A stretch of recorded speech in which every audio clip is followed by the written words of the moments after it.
High বন্ধুরা, সবাই কেমন আছো? আশা করছি অনেক ভালো আছো। আমি অনেক ভালো আছি। তো আজকে একটা ছোটো ভিডিও নিয়ে চলে আসলাম।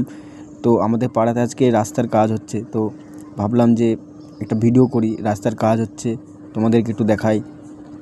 তারপরে একটু ভাবছিলাম যে সেলুনে যাব। তো ভিডিওটা ভালো লাগলে একটা লাইক করো, ঠিক আছে? পাড়াতে কাজ হচ্ছে, তো ভাবছিলাম একটু সেলুনে যাব, তো এখান থেকেই যাব। তো ভাবলাম একটা ভিডিও করতে করতেই যাই, ঠিক আছে? তো তোমরা ভিডিওতে দেখো, ভিডিওতে থেকেও ভালো লাগলে একটা লাইক করো, ঠিক আছে? আর পেজটা ফলো করো, ফেসবুক পেজটা।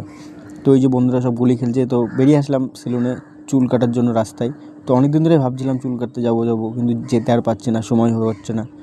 তো আজকে ফাইনালি চুল কাটতে চলে আসলাম। তো চুল কাটতে গিয়ে সবথেকে মজার ব্যাপার হচ্ছে এইটাই, আমি দূর থেকে যখন দেখলাম যে দোকানে কেউ নেই, তো ভেতরে গেলাম, ভেতরে গিয়ে দেখি কেউ নেই, একজন চুল কাটছে। তো ওকে আমি বললাম যে কয়জন আছে, আর বলছে কি যে 3 জন। তো দোকানের ভেতরে গেলাম, তো দেখো দোকানের সামনে।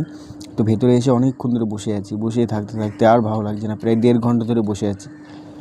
মানে একভাবে যদি বসে থাকা যায় বলো তো কেমন লাগে, তোমরাই বলো, ঠিক আছে?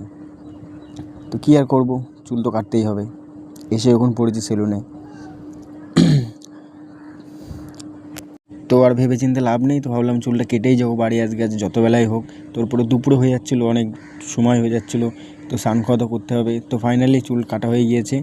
তো অনেক দিন ধরে ভাবছিলাম তো যে চুল কাটবো, তো আজকে একদম ছোটো ছোটো করে ফেলেছি চুলটা। তো সবাই বলো ঠিক আছে, কেমন লাগছে আমাকে কমেন্ট করে জানিও, ঠিক আছে? আর ভিডিওটা ভালো লাগলে একটা ফলো করো।